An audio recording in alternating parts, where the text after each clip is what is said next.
Jika kita hanya mengandalkan pengaturan bawaan aplikasi WhatsApp saja, itu belum cukup aman untuk melindungi WhatsApp kita dari penyadapan, teman-teman. Salah satu tanda jika WhatsApp kita sedang disadap adalah saat kita mendapat pesan.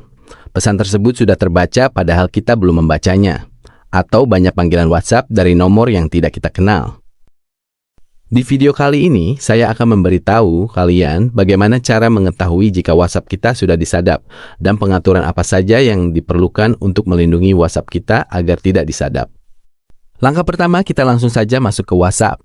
Nah, bagian pesan ini kita periksa saja apakah ada pesan baru yang sudah terbaca padahal kita belum membacanya, teman-teman. Lalu kita juga wajib cek daftar panggilan teman-teman. Sini apakah ada panggilan dari nomor-nomor yang tidak kita kenal?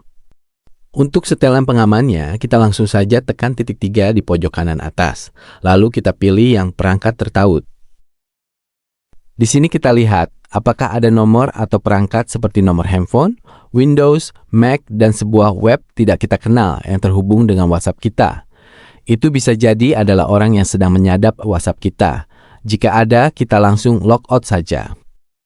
Kita kembali lagi, lalu kita pilih titik 3 lagi, lalu kita pilih pengaturan, kemudian kita pilih yang setelan akun, kemudian kita pilih notifikasi keamanan. Lalu tombol notifikasinya kita hidupkan saja. Dengan mengaktifkan tombol ini, kita akan mendapatkan notifikasi jika kode keamanan kita berubah, teman-teman. Jadi jika WhatsApp kita dihack dan ingin diganti kode keamanannya, maka kita akan menerima notifikasi keamanannya sebagai tanda pemberitahu apakah ini benar pemilik asli atau bukan, teman-teman. Kita kembali lagi.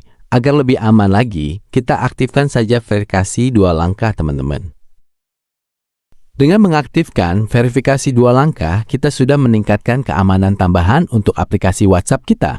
Jadi ketika hacker ingin mengganti nomor WhatsApp kita dengan nomor baru mereka, maka mereka akan dimintai PIN verifikasi 2 langkah ini, teman-teman. Jadi untuk nomor PIN-nya kita isi saja dengan nomor yang mudah kita ingat. Kita juga bisa menambahkan email kita untuk pengamanan jika kita lupa dengan nomor PIN kita, teman-teman. Ini sudah selesai ya, teman-teman. Kita bisa langsung kembali saja. Sekian dulu tutorial dari saya, semoga bermanfaat. Sampai jumpa di video selanjutnya.